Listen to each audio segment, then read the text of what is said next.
दृढ़ निश्चय और आत्मविश्वास की बड़ी नजीर मुख्यमंत्री भजनलाल शर्मा।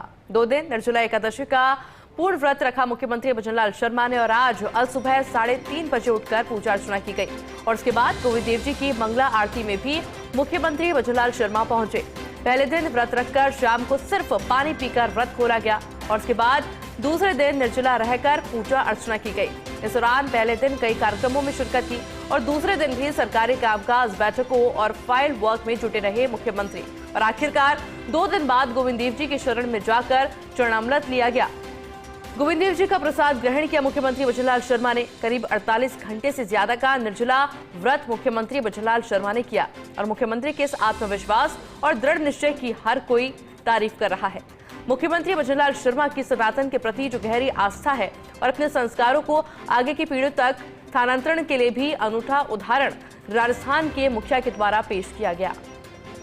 मेरे साथ एसोसिएट एडिटर ऐश्वर्य प्रधान जुड़ गए हैं। ऐश्वर्य, वाकई में अद्भुत ये तस्वीर है जब गोविंद देव जी के दर्शन करने के लिए मुख्यमंत्री पहुंचे हैं। देखिए आयुषी, ये जो तस्वीरें हैं गोविंद देव जी की, भगवान गोविंद देव जी की पूजा अर्चना मुख्यमंत्री ने की है और सुबह की है। और ये जो पूजा थी इस बार की निर्जला एकादशी, तो 2 दिन निर्जला एकादशी पड़ी, दोनों दिन मुख्यमंत्री ने व्रत रखा। तो आत्मविश्वास और दृढ़ निश्चय जो होता है ईश्वर के प्रति या फिर कहें सनातन संस्कारों के प्रति अगाध आस्था जो होती है वो हमारी भावी पीढ़ियों तक स्थानांतरित हो, क्योंकि सनातन की यही खूबी है कि सनातन सदियों से चला आ रहा है और सदियों से सनातन की जो आस्थाएं हैं, सनातन की परंपराएं हैं, वो भावी पीढ़ियों तक जाती रही है।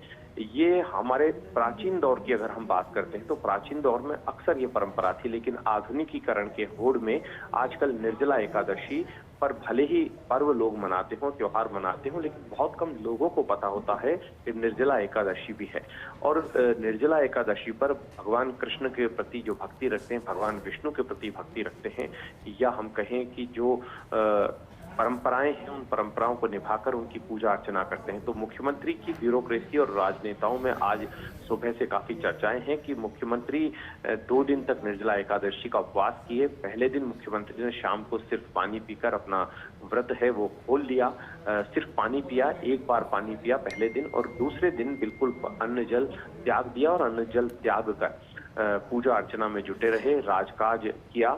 और राजकाज करने के बाद मुख्यमंत्री आज सुबह लगभग 3:30-4 बजे उठकर अपनी जो नियमित पूजा अर्चना होती है उसके बाद सीधे गोविंद देव जी की शरण में पहुंचे, जहां उनकी धर्मपत्नी गीता देवी उनके साथ थी और उन्होंने धर्मपत्नी के साथ गोविंद देव जी की पूजा अर्चना की, चरणामृत लेकर अपना व्रत का संकल्प पूरा किया। तो इस तरीके के जो उदाहरण होते हैं ये दृढ़ संकल्प और दृढ़ निश्चय के एक अनूठे उदाहरण होते हैं। अमूमन ऐसा नहीं कि मुख्यमंत्री ही रख रहे हों, बहुत सारे साधु संत हैं या गृहस्थ लोग हैं वो इस व्रत को रखते हैं, लेकिन जब राजनेता और इतने बड़े ओहदे पर कोई पहुंच जाता है तो बड़ा मुश्किल होता है अपने नियम और परंपराओं को निभाना, और ब्यूरोक्रेसी के लिए भी बड़ा मुश्किल सा हो जाता है।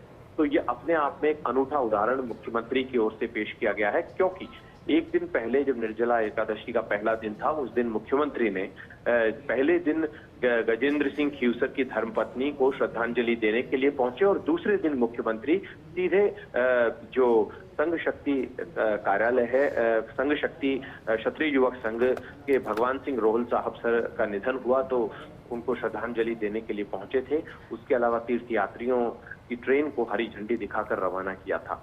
तो ये अपने आप में एक बड़ा उदाहरण है कि अपनी व्यस्तताओं के बीच में पहला दिन का व्रत रखा, दूसरे दिन का व्रत जो है वो मुख्यमंत्री ने फिर रखा और पूरे दिन निर्जला रहकर, अन्न तो बहुत दूर की बात है, जल भी ग्रहण नहीं किया जाता है, जल भी ग्रहण नहीं कर मुख्यमंत्री ने भगवान कृष्ण की साधना में जुटे रहे। हालांकि उनकी जो साधना है राजस्थान की सेवा करना है, तो उन्होंने अपने राजकाज निपटाए, सरकारी फाइलें निपटाई, बस सिर्फ अन्न जल ग्रहण नहीं किया।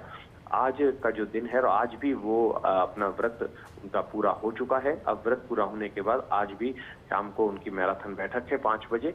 तो ये अपने आप में एक अनूठे उदाहरण है। फर्स्ट इंडिया न्यूज का ये बताने का मकसद भी इसलिए है कि दृढ़ संकल्प यदि लिया जाए तो पूरा किया जा सकता है, और सनातन के जो त्योहार हैं, पर्व हैं, वो स्वास्थ्य की दृष्टि से भी बेहतर हैं और सनातन की जो परंपराएं हैं स्वास्थ्य की दृष्टि से, हमारी जीवन शैली की पद्धति से भी अच्छी है। इसीलिए कुछ एक लोग जब तर्क देते हैं तो कहते हैं कि सनातन जो है वो एक जीवन शैली है, इसे धर्म से भी नहीं जोड़ा जा सकता, कुछ लोग ऐसा भी कहते हैं।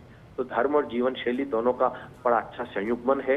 सनातन की यही जीवन शैली जो अपने आप में खास बनाती है। व्रत और त्योहार जो होते हैं वो स्वास्थ्य की दृष्टि से भी अच्छे होते हैं और अपने दृढ़ संकल्प और दृढ़ निश्चय की दृष्टि से भी अच्छे माने जाते हैं।